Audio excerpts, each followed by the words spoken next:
नमस्कार दोस्तों, स्वागत है आपका हमारे YouTube चैनल में जिसका नाम है ज्ञानवर्धक कहानियां। आशा है आप सभी स्वस्थ और खुश होंगे। जल्दी से चैनल को सब्सक्राइब कर लीजिए और घंटी के निशान को दबा दीजिए। तो चलिए शुरू करते हैं आज की कहानी जिसका शीर्षक है तनाव से बाहर कैसे निकलें। आजकल की भागदौड़ भरी जिंदगी में तनाव सभी के लिए एक आम समस्या बन चुकी है। तनाव हमें शारीरिक रूप से कमजोर तो करता ही है, साथ साथ भावनात्मक रूप से भी आहत करता है। जब हम खुद पर दबाव लेने लगते हैं और जीवन के हर पहलू पर नेगेटिव सोचने लगते हैं, तो यही नेगेटिव सोच तनाव की स्थिति पैदा करती है। इससे व्यक्ति न तो ठीक से काम कर पाता है और न ही अपने जीवन का खुलकर आनंद उठा पाता है। तनाव के कारण हमारी कार्यशैली और संबंधों पर बहुत ही बुरा असर पड़ने लगता है, जिसके चलते व्यक्ति की जीने की इच्छा भी खत्म हो जाती है। यही कारण है कि आजकल तनाव में रहने वाले अधिकतर लोग आत्महत्या जैसा कदम भी उठा लेते हैं, क्योंकि नेगेटिव विचार उन पर इतने हावी हो जाते हैं कि उनका इस दुनिया में मन ही नहीं लगता। लेकिन सही समय पर यदि सही व्यक्ति से सही सलाह मिल जाए तो इस समस्या से बाहर निकला जा सकता है और एक नई उम्मीद और नए लक्ष्य के साथ अपने जीवन की शुरुआत की जा सकती है। आज की छोटी सी कहानी से आपको तनाव से बाहर निकलने में बहुत मदद मिलेगी। सुशील नाम का एक बड़ा ही होनहार लड़का था, जो एक मध्यम वर्गीय परिवार से था। घर में माता पिता के अलावा और कोई नहीं था। सुशील बचपन से ही बहुत होशियार, मेहनती और आज्ञाकारी था। स्कूल में सभी टीचर उसे बहुत पसंद करते थे। वह परीक्षा में हमेशा अच्छे अंकों से पास होता था और घर में भी अपने माता पिता की बात अच्छी तरह से मानता था। सुशील अब बड़ा हो गया था और स्कूल कंप्लीट करके वो कॉलेज में चला गया। स्कूल से कॉलेज में जाने के कुछ दिनों बाद ही सुशील के स्वभाव में बहुत ही तेजी से बदलाव आने लगा।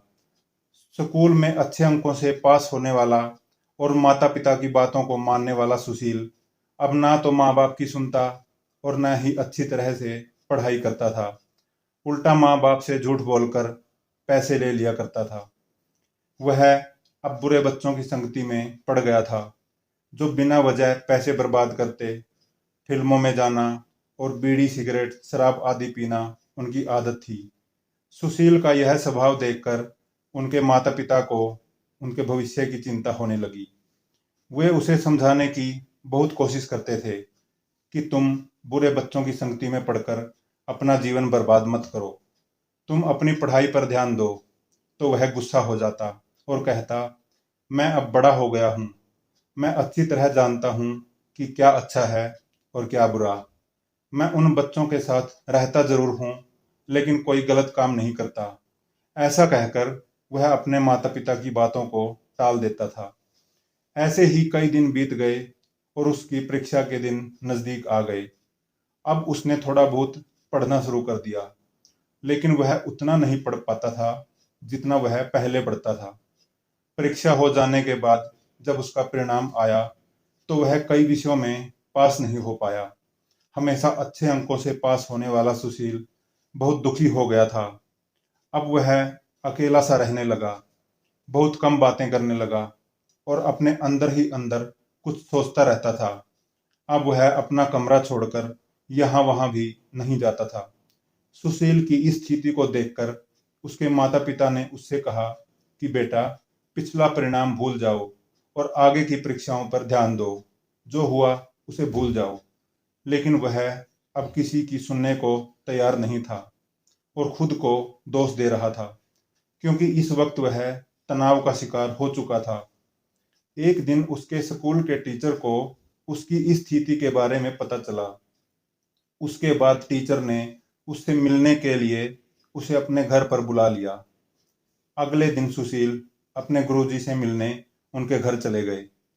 तब उनके गुरुजी बाहर आंगन में लकड़ी से आग जलाकर उसके पास बैठे हुए थे। उसी समय सुशील भी उनके पास जाकर बैठ गया। कुछ देर गुरुजी ने जलती हुई आग में से एक कोयला निकाला और जमीन पर फेंक दिया। थोड़ी देर बाद वह जलता हुआ कोयला बुझ गया। तब सुशील ने गुरुजी से पूछा कि सर, आपने ऐसा क्यों किया? गुरुजी ने कोयले को वापस आग में फेंक दिया और सुशील से कहा, देखो, उसी कोयले में फिर से आग लग गई। अब यह फिर से जलने लग गया और अब यह गर्मी भी दे रहा है। इसी तरह जब आप अपने माता पिता की बात सुन रहे थे, पढ़ रहे थे, तो आपके परिणाम भी अच्छे थे।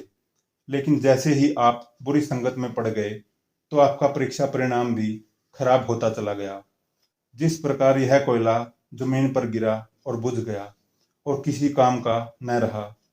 अगर तुम भी अपने माता पिता की बात सुनते हो तो तुम भी उस कोयले की तरह फिर से सफल हो सकते हो, जो फिर से आग में मिलकर गर्मी देने लगता है।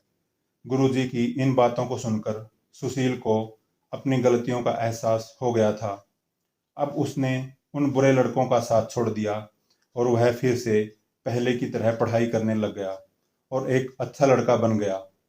दोस्तों, ठीक इसी तरह तनाव के वक्त हमें भी अपनी बातों को या जो भी समस्याएं हो उनको अपने परिवार वालों के साथ साझा जरूर करना चाहिए, ताकि हमें सही समय पर सही सलाह मिल सके। क्योंकि किसी की अच्छी सलाह हमें तनाव मुक्त कर सकती है, हमारी जिंदगी बचा सकती है। जीवन में कभी भी नेगेटिव ना सोचें, हमेशा पॉजिटिव सोचते हुए जीवन में आगे बढ़ते रहें। दोस्तों, कहानी अच्छी लगी हो तो लाइक और कमेंट करें और अपने प्रियजनों से शेयर जरूर करें। धन्यवाद।